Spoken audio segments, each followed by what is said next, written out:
Bismillahirrahmanirrahim. Assalamualaikum warahmatullahi wabarakatuh. Waalaikumsalam warahmatullahi wabarakatuh. Alhamdulillahirabbil alamin. Allahumma shalli ala sayidina Muhammadin wa ala alihi wa sahbihi ajmain. Alhamdulillah, bersyukur kepada Allah Subhanahu wa taala di kesempatan yang berbahagia ini kembali kami menyapa di majelis Yas'alunaka Islam Solusi Kehidupan bersama Syekhuna Syekh Surahman Hidayat.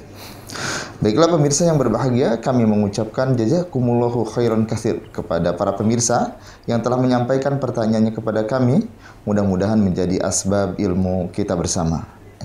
Baik, mari kita simak. Ya, pertanyaan pertama datang dari Bapak Akbar asal Surabaya yang menanyakan, calon istri saya merupakan anak angkat, tetapi di akte kelahiran dan kakak dibuat menjadi anak kandung. Saya mengetahui calon saya bukan anak kandung dari ibunya, tetapi ibunya sudah meninggal. Saya mau menikah, apakah bisa ayah yang bukan kandung menjadi wali? Seperti itu. Bismillahirrahmanirrahim. Wassalatu wassalamu ala sayyidil mursalin wa ala alihi wa sahbihi ajma'in. Terkait dengan pertanyaan Bapak Akbar dari Surabaya, ya. Al-Quran sudah menegaskan, ya, di dalam surat nomor 33 Al-Ahzab ayat 4 dan 5, ya, bahwa tidak ada yang namanya anak angkat, bapak angkat, ibu angkat. Ibu angkat. Ya.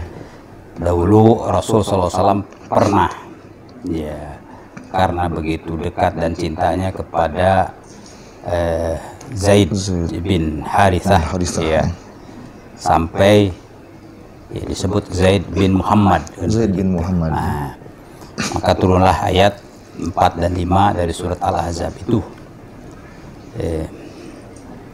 Ud'uhum li'abaihim wa aqsatu indallah. Panggillah mereka itu, ya, kepada bapaknya. Jadi kalau bapaknya bukan Muhammad, ya Harithah, ya, panggillah Zaid bin Harithah, bukan Zaid bin Muhammad. Zaid bin Muhammad. Wa aqsatu indallah itu adalah lebih adil dalam pandangan Allah Subhanahu wa taala, ya kan. Pertanyaan ini adalah terkait anak angkat. Jadi al-tabanni atau anak angkat itu sudah dibatalkan, ya, sejak masa Rasul sallallahu alaihi wasallam. Kalaupun ada istilahnya, tentu hanya istilah, tapi secara hukum ya tidak ada lagi yang namanya anak angkat, gitu ya. Tidak punya efek yuridis, ya kan. Kalaupun disebut itu anak angkat saya, itu hanya sebutan, tapi tidak punya efek hukum. Hukum secara yuridis syar'i, ya kan.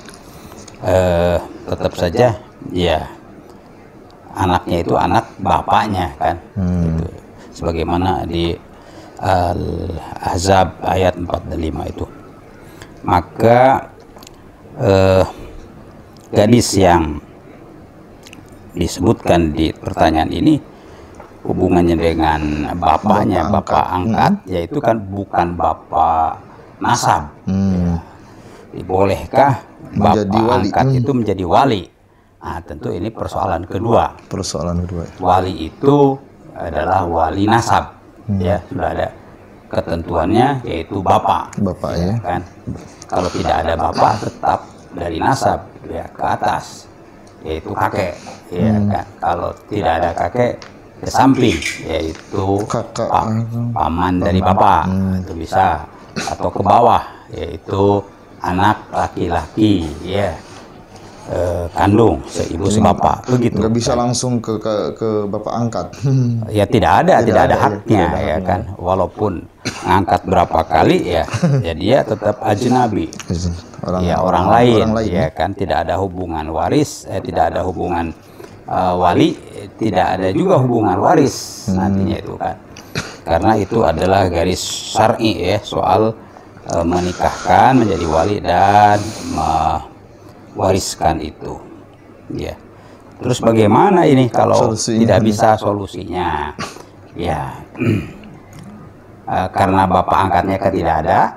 Kalau masih ada bapak angkatnya, bapak angkat, maaf, bapak kandungnya, atau wali nasabnya masih ada, tentu masih ada. Harus dicari berarti. Walaupun bukan bapak kandung, mungkin sudah wafat, ya harus dicari, pasti ada Saudara-saudaranya. atau adik atau anak, ya kan ada, harus dicari, ya tentu saja. Kalau sekarang gampang kan, diumumkan saja di WA, ya terus ya kan viral, bisa itu kan. Ya kalau sudah ketemu, ya tentu kan ini administrasinya melalui KUA. KUA akan mengecek walinya ada, walinya punya hak untuk menikahkan, diperiksa kan. Nah itu kan sebelum menikah kan kelengkapan administrasi kan. Iya, termasuk masalah siapa walinya, apakah punya hak menikahkan atau tidak. Nah itu kalau memang tidak ada, tentu KUA tidak akan melanjutkan kan begitu pasti kan. Lalu kalau dilanjutkan akan salah dan pasti akan cacat hukum gitu ya. Nah, tapi bagaimana, apakah bisa nikah? Bisa kalau ketemu ya wali nasabnya berhak, siapapun begitu. Nah ini dia berhak mentaukil, ya mewakilkan ya kepada tentu orang yang layak ya menjadi wali. Tentu dia ngerti agama dan dia itu bijak, adil kan begitu ya. Yang jelas dalam mazhab Syafi'i itu langsung ke hakim. Ya, kalau tidak ada wali yang berhak gitu kan, pindahnya itu ke wali hakim kan, ini ke pejabat pencatat nikah di KUA ya kan. Itu yang penting kan nikahnya itu, bukan siapa walinya kan ya itu. Jadi dan keluarnya ya temukan wali nasabnya, kemudian taukilkan ya langsung ke wali hakim, itu lebih aman ya. Demikian, wallahu a'lam. Baik, terima kasih atas penjelasannya. Pertanyaan berikutnya datang dari Bapak Fadli asal Jakarta yang menanyakan, saya sempat kesal terhadap pasangan saya karena akhir-akhir ini sering lebih mendahulukan kakak ipar saya yang sedang sakit ketimbang saya. Lalu saya ngedumel di belakangnya dan mengucapkan nikah saja sama dia. Apakah hal tersebut termasuk talak tersirat? Saya kurang paham hal seperti ini. Apa hukumnya seperti itu? Baik, bismillahirrahmanirrahim. Talak itu bukan sembarang orang ya punya hak untuk menjatuhkannya, yaitu suami ya kan. Orang tua pun tidak boleh misalnya ya kan cerai, sehingga ya yang sahibul haknya adalah suami yang menikah, karena hak ya kepemimpinan kan sudah dialihkan dari orang tua si perempuan. Ketika akan nikah sudah diserahkan, saya nikahkan putri saya fulana ya kepada engkau ya dengan mas kawin sekian, sudah itu diterima. Qabil tu nikaha wa tazwijaha, terima begitu kan, mas kawin tersebut dibayar tunai. Para saksi bagaimana? Ya sah, sudah selesai. Berarti kan tanggung jawab si istri ini sudah jadi istri, pindah kepada suami. Si bapaknya itu ceraikan dong, nggak punya hak. Jadi walaupun nyuruh diceraikan, misalnya baru saja akan nikah, terus karena ada sesuatu bapaknya ngamuk, ya udah ceraikan lagi, nggak bisa ya kan. Hak sudah 100% pindah ke tangan suami begitu. Apalagi ya istrinya itu ya, istrinya ngedumel lalu ngomong apapun minta cerai, ya nggak bisa kan begitu. Sekali lagi, cerai itu adalah hak ya khusus ya, spesial ya untuk suami, di tangan suami. Jadi harus diucapkan oleh suami dengan kata-kata yang sorry ya kan, dan tidak dalam kondisi emosional yang meragukan, marah atau apa begitu ya. Wallahu alam. Jadi apa yang ditanyakan itu bukan talak begitu, walaupun ngedumel atau apapun juga. Itu yang ngedumelnya suaminya yang bilang. Ngedumelnya suaminya, bukan istrinya. Ngedumel Suaminya, nikah saja sama dia. Dia itu kepada kakak iparnya, karena ya. si istri merawat tidak diabaikan gitu. Justru si suaminya lebih perhatian ke kakak iparnya. Ya udah nikahi aja gitu. Nah, apakah itu talakin ayah? Tidak, ya kan? Itu bukan kata-kata yang sorry, dan dari selain suami tidak ada hak, ya. Berarti itu tidak berarti apa-apa. Hanya mengedumel itu kan tidak baik, tentu saja akan mengganggu sakinah mawaddah warohmah, ya. Jangan dibiasakan dumel mendumel, ya kan. Kalau ada sesuatu istighfar, ya kan, agar hati ini menjadi enak, ya kan. Lalu dalam kondisi hati yang enak, sampaikan dengan baik, ya kan, apa yang dimaui, kan begitu. Kalau saran dan usul silahkan sampaikan, tapi setelah bismillah lalu ya zikrullah baru sampaikan. Wallahu a'lam. Baik, terima kasih atas penjelasannya. Pertanyaan berikutnya datang dari Ibu Andini asal Jogja, ya. Bolehkah saya pulang ke rumah orang tua saya jika diminta, sementara suami belum genap 40 hari meninggal? Saya masih tinggal dengan mertua. Saya juga punya bayi usia 3 bulan. Seperti itu. Berarti bismillahirrahmanirrahim, ini adalah masalah cerai wafat, ya kan. Itu juga diatur di dalam Al-Quran surat Al-Baqarah 235, ya. Suami yang meninggalkan istrinya, maka istrinya harus menunggu, yaitu iddah 4 bulan 10 hari, itu kan.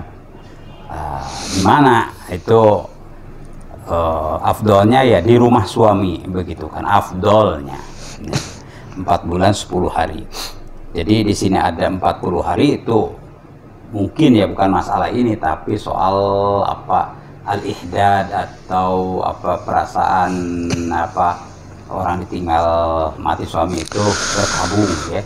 Nah, mungkin ya karena belum 40 hari, ya, ini kan adat ini kan, ya, seminggu, 2 minggu, 3 minggu, 40 hari kan, mingguan begitu kan. Nah, tentu adat ini ya murni ini dari tradisi, ya, bukan dari syariat, ya. Oleh karenanya tidak mengikat adat ini, ya, boleh ya dijalankan kalau ada manfaatnya, ya. Kalau tidak ada manfaatnya, bahkan ya diragukan, misalnya ini nyontoh apa begitu, itu lebih baik tidak dijalankan adat seperti itu. Tapi kalau ada manfaatnya, ya itu bisa. Tapi kalau tidak ada manfaatnya, sebaiknya tidak. Jadi masalah 40 hari itu tidak mengikat, bukan patokan, ya, bukan patokan, berarti kan kewajaran saja. Dalam 40 hari, ya, belum 40 hari lalu ada keperluan ke rumah orang tua, ya kan, karena diminta. Nah, hubungan dengan orang tua itu luar biasa, ya kan, karena itu adalah pintu ke surga. Itu ridho Allah itu ada pada ridho kedua orang tua, itu jelas, ya, ada hadis sahih, ya. Jadi kalau orang tua minta, ya, supaya anaknya pulang atau nengok ke orang tua, itu wajib turuti, ya, wajib dipenuhi, sehingga ya kebiasaan yang belum genap 40 hari ini tentu ya di nomor 2-kan, kan begitu, ya, di nomor 2-kan. Jadi udah terjawab, itu wajib memenuhi panggilan orang tua, itu wajib, ya, walaupun di masa iddah itu, ya. Walaupun di masa iddah itu kan untuk menjaga, memastikan tidak hamil. Nah, itu aja, ya kan, 4 bulan 10 hari kan. Kalau dipastikan terjaga, apalagi ke rumah orang tua, ya, ya itu kan lebih baik. Walaupun hamil sekalipun, begitu kan, ternyata hamil, ya, dari suami yang almarhum, orang tua memanggil, ya kan, kalau tidak mengganggu tentu saja kesehatannya dan lingkungannya, tentu orang tua wajib dipenuhi, ya, begitu kan. Wallahu a'lam. Baik, terima kasih atas penjelasannya. Pertanyaan berikutnya datang dari Ibu Hani asal Batam, Ya. Saya mau bertanya bagaimana menghadapi suami yang keras kepala dan tidak mau menegur orang tua saya, padahal sudah sering meminta maaf seperti itu. Baik, bismillahirrahmanirrahim. Ya tentu jangankan ke mertua, ke orang tua, kepada sesama muslim saja itu kan ada ketentuan, nasihat, arahan dari Kangjeng Nabi Muhammad SAW, ya kan. Orang muslim itu ya haruslah hormat kepada yang lebih tua dan sayang kepada yang lebih muda, kan. Laisa minna malam yarham shaghirana walam yuwaqqir kabirana.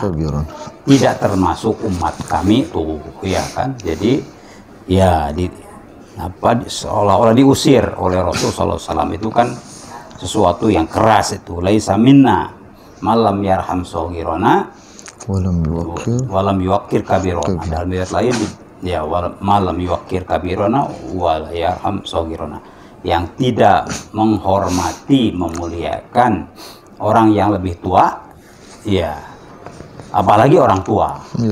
Orang yang lebih tua itu bisa guru, bisa senior, ya kan, bisa atasan, itu kan. Apalagi ini orang tua, itu pasti ya harus dimuliakan. Sedangkan yang lebih muda itu dikasihi. Nah kan itu apalagi ini kepada ya orang tua, istri, mertua itu orang tua itu. Ya 11-12 istilahnya dengan orang tua kandung, begitu kan. Jadi ya dosanya sama saja kalau ya menyakiti ya orang tua itu.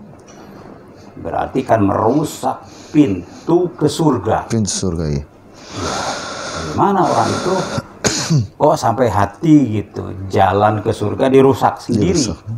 Ibu bapaknya dalam hal ini mertua, iya kan, disakiti. Nah itu kan kan udah jelas ridho Allah itu ada pada ridho kedua orang tua, dan murka Allah ada pada murka kedua orang tua. Waduh, ini harus betul-betul ini dipahami ya, bagaimana tuntunan syariat, tuntunan Al-Quran dan hadis anak terhadap orang tua, apakah orang tua kandung atau orang tua apa namanya, orang tua kandung, orang tua istri, itu apa, orang tua istri itu mertua, ya kan.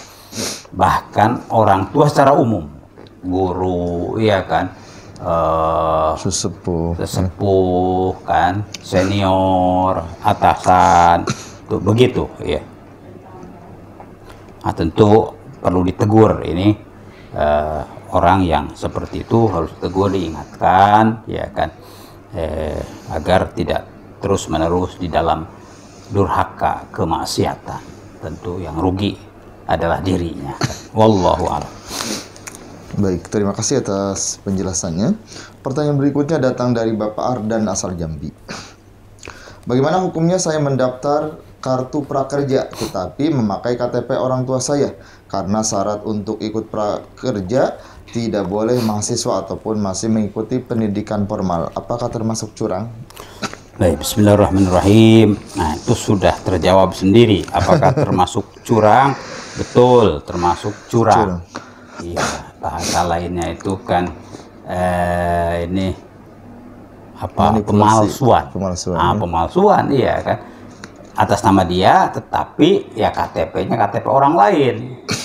Orang lain itu bisa saja orang tuanya atau kakaknya, tapi orang lain. Bukan dia ya. Untuk lulus diterima. Nah, ya kan. Walaupun tidak diterima itu sudah delik ya, sudah pidana ya, pemalsuan. Itu sudah kena pidana. Kalau ada yang melaporkan ke polisi, ya tentu saja urusannya dengan bisa, kepolisian, ya? Tuh kan bisa itu kan pemalsuan begitu kan. Apalagi kalau sampai diterima ya kerjaannya gitu ya, apa kerjaan di swasta atau kerjaan di ASN sampai diterima dengan tadi cara ya pemalsuan tersebut tentu hasilnya haram itu kan. Hasilnya haram. Iya kan. Ini jadi itu secara administrasi udah delik pidana tuh, kemudian jelas secara syariah tidak boleh ya, sebab itu al-kadzib ya kan. Lalu hasilnya kalaupun nanti diterima kerjaan, hasilnya juga tidak halal. Tidak halal. Ya, itu. Jangan dilakukan. Wallahu a'lam.